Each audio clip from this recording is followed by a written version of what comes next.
Déjà, j'aime pas jeter les choses, qui ne peuvent pas servir. Donc en général, ça tient un peu des cercles de l'enfer. Il y a l'objet qui est fonctionnel, neuf, puis ensuite l'objet doit être un peu réparé, puis l'objet qui peut être récupéré pour faire autre chose, et la matière peut être encore récupérée. Et à la fin, quand j'emmène quelque chose à la déchetterie, ce qui m'arrive assez souvent, c'est vraiment la fin de la fin. J'exaspère ma belle-mère du fait de ne pas vouloir jeter des trucs, mais je garde des choses.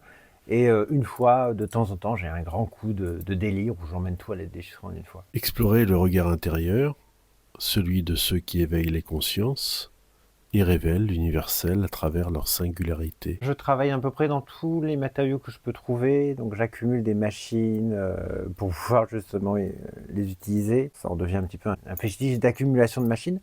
Certaines œuvres se mélangent avec du matériel, avec les outils.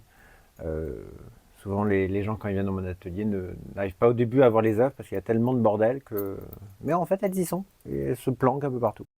Je m'appelle Simon Conadria, je suis sculpteur depuis une vingtaine d'années. Je crois qu'un de mes premiers contacts avec la sculpture, ça a été, j'avais été visiter à Beaubourg l'atelier de Giacometti quand j'avais, je sais pas, peut-être 7 ans.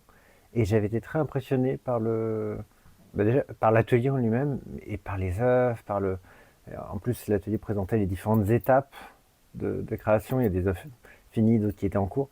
Et ça m'avait énormément plu. Et à partir de ça, j'ai commencé à essayer de travailler avec différentes techniques qui pouvaient s'en approcher. Donc au début, j'ai commencé par celle qui était le plus accessible pour moi. Puis j'ai complexifié, je suis passé au métal, je suis passé à la pierre.